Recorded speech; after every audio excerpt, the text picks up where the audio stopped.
Teología básica por el Dr. Charles C. Riley. Sección 9. Jesucristo nuestro Señor. Capítulo 44. El autodespojo de Cristo. 1. El origen del concepto. La cuestión del autodespojo de Cristo o la kenosis del verbo que se halla en Filipenses 2.7 se ha discutido a través de la historia de la Iglesia. El sínodo de Antioquía en 341 afirmó que Cristo se despojó a sí mismo del ser igual a Dios, mientras que defendió claramente la deidad total de Cristo. Durante la Reforma, la discusión se centró en la posibilidad de que Cristo se despojara a sí mismo de los atributos de la omnipotencia, omnisciencia y la omnipresencia sin que su deidad esencial fuese afectada. En el siglo XVII, algunos vigorosamente afirmaron que Cristo era menos que divino, pero el siglo XIX trajo una forma casi nueva de cristología con el aparecimiento y el esparcimiento de muchas ideas falsas de la kenosis. Esto se debía al hecho de que ese siglo vio surgir muchas teorías científicas nuevas como la evolución y la crítica radical.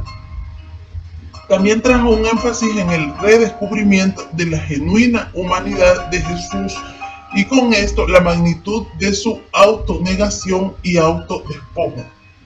Por supuesto, hay una declaración genuina de la kenosis, ya que se enseña en Filipenses 2.7 y es una declaración que no contradice otras verdades que las Escrituras revelan acerca del Señor. En realidad, la Biblia no elabora una doctrina de la kenosis, aunque revela los elementos básicos que se pueden usar para formar una declaración verídica. Reunir todo esto y evitar la herejía es la tarea de este capítulo. 2. El genuino significado del concepto. El pasaje central. Filipenses 2:5 al 11. El pasaje central acerca de la kenosis comienza con una exhortación a la humildad en el pensar y a imitar el ejemplo de Cristo, quien dejó la gloria para sufrir la cruz. Entonces continúa con una afirmación concisa tocante a Cristo antes y después de su encarnación. 1. La existencia eterna de Cristo, versículo 6. Esto se afirma claramente por la forma hiparchón, la cual en este participio presente, especialmente contrastado con los aoristas que le siguen, afirma la continuidad indefinida del ser de Cristo. Hay en la elección de esta palabra, en contraste con eimi, una sugerencia de que ya es, como en Hechos 7:55, subrayando así la eternidad de su existencia. Esa existencia indefinida estaba en la morfe de Dios, la forma esencial que incluye la completa naturaleza y esencia de la deidad. Si forma de Dios implica algo menos que totalmente Dios, entonces forma de siervo en Filipenses 2.7 tuviera que significar que en la tierra Cristo era algo menos que un siervo, pero la realidad completa de que él fuera un siervo es lo esencial del pasaje. Igualmente, la completa realidad de su deidad es lo esencial de forma de Dios en el versículo 6. J.B. Lightfoot, después de un estudio detallado de Morfe en la filosofía griega, en Filón y en el Nuevo Testamento, concluye que connota aquello que es intrínseco y esencial en algo. Así que aquí significa que nuestro Señor, antes de su encarnación, poseyó la deidad esencial. St. Paul, Epístola to the Filipenses. London, Macmillan, 1913, página 127 a 33. Pablo entonces corrobora la deidad de Cristo por afirmar que la coigualdad con Dios no era algo de que tenía que asirse, simplemente porque él siempre la tuvo. Él no la codiciaba, no tenía necesidad de hacerlo porque era suya eternamente, ni tampoco se aprovechó de ella, más bien se despojó voluntariamente de la misma. 2. El autodespojo, versículos 7 y 8.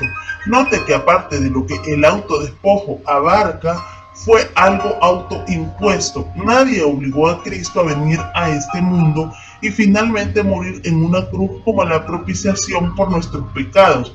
Otros usos del verbo que se traduce despojar se encuentra en Romanos 4:14, anular, 1 Corintios 1:17, hacer vana, 9:15, 2 Corintios 9:3, pero en realidad no contribuyen a la comprensión de este pasaje. ¿En qué consistió? En todo lo que implicaba su muerte en la cruz. Esto incluyó tomar la forma morfe de siervo, pero aún en esta forma él no dejaba en lo más mínimo de estar a la vez en la forma de Dios, aunque su gloria estaba velada para la mayoría. Pero véase Juan 1:14, para tomar la forma de un siervo él tenía que ser humano, algo que las dos próximas frases en Filipenses 2:7 y 8 describen. Él fue hecho semejante a los hombres. Semejanza indica dos cosas. Primero, que él es en realidad era como los hombres, y segundo, que era diferente de los hombres. Su humildad lo sometió a prueba y limitaciones, pero la palabra semejanza impide que se llegue a la conclusión de que él era idéntico a los hombres. Él era diferente porque era impecable. Ve Romanos 8:3. Además, él fue hallado en la condición de un. Esta palabra se refiere a aquello que es externo, en acciones, vestir, modales y en todas las apariencias. Él era un hombre, así se humilló a sí mismo y se hizo obediente hasta la muerte en la cruz, el epítome de la vergüenza. El movimiento de este pasaje comienza con la gloria de Cristo antes de encarnar y procede a su muerte vergonzosa en la cruz. Obviamente, para poder morir, el tema de que tenía que hacerse hombre. Para lograr esto se tuvo que despojar de su posición de antes de encarnar, pero aún así sin disminuir la persona.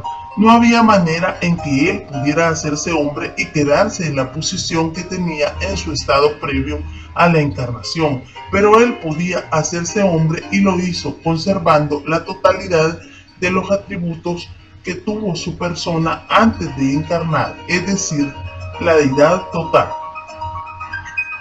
Este autodespojo permitió la adición de la humanidad y no implicó la sustracción de su deidad. En ninguna manera, ni el uso de los atributos de la deidad hubo un cambio de forma, pero no del contenido del ser divino.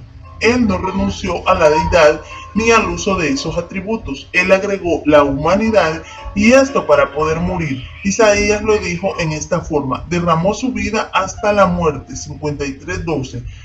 Me parece que aún los evangélicos embotan la esencia del pasaje por desviarse de su énfasis principal, como se ha sugerido arriba, y enfocarse en tratar de delinear qué limitaciones experimentó Cristo en su estado terrenal. Es cierto, el Dios hombre experimentó limitaciones, pero es igualmente cierto que el Dios hombre evidenció las prerrogativas de la deidad. Por lo tanto, los conservadores sugieren que la kenosis significa la velación de la gloria que tuvo Cristo antes de encarnar, lo cual solamente es cierto en un sentido relativo. Véase Mateo 17, 1 al 8, Juan 1, 14 y 17:5, o sugieren que significa prescindir voluntariamente del uso de algunos de sus atributos de la deidad. Esto fue cierto en algunas ocasiones, pero no siempre, a través de su vida. Véase 1:48, 2:24, 16:30. Tampoco hizo él siempre sus milagros en el poder del Espíritu, sino que algunas veces usó su propio poder. Lucas 22:5, Juan 18:6. Así que si nuestro entendimiento de la kenosis viene de Filipenses 2, debemos de obtener nuestra definición del concepto allí. Y ese pasaje no discute la cuestión de cómo o cuánto de la gloria de Cristo estuvo velada, ni tampoco dice que nada del uso o la restricción de los atributos divinos. Sí dice que el despojarse abarcó el hacerse hombre para poder morir. de modo que la kenosis significa dejar su posición de antes de la encarnación y tomar la condición humana de siervo. B. Una definición. En la kenosis, Cristo se despojó a sí mismo de retener y aprovecharse de su condición de Dios y tomó la naturaleza humana para poder morir. 3. Los significados falsos del concepto. A. Cristo entregó algunos o todos sus atributos.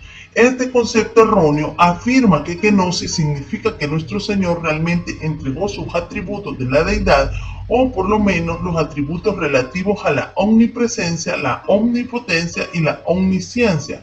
Bíblicamente esto es falso y teológicamente imposible. Si Él entregó cualquier atributo, cesó de ser Dios durante su vida terrenal, entonces de ninguna manera podría haber dicho lo que dijo en Juan 10:30, que el Padre y Él eran uno en esencia. Cristo no se despojó a sí mismo de ningún aspecto de su deidad. B. Cristo apareció como hombre por disfrazar su deidad. Esto es una herejía menos manifiesta, pero esencialmente también niega la deidad completa de Cristo, porque el disfraz abarcó un cambio en el modo de la existencia de Cristo. Niega que Cristo era Dios a la vez que era hombre. Y si esto es cierto, entonces ¿cómo podría él decir que cualquiera que lo veía a él veía al Padre? 14:9. Toda esta discusión se clarifica si recordamos que la relación y la actividad de las dos naturalezas en nuestro Señor implica la doctrina de la unión hipostática. La doctrina de la kenosis se enfoca más en el hecho de su encarnación como necesaria para su muerte.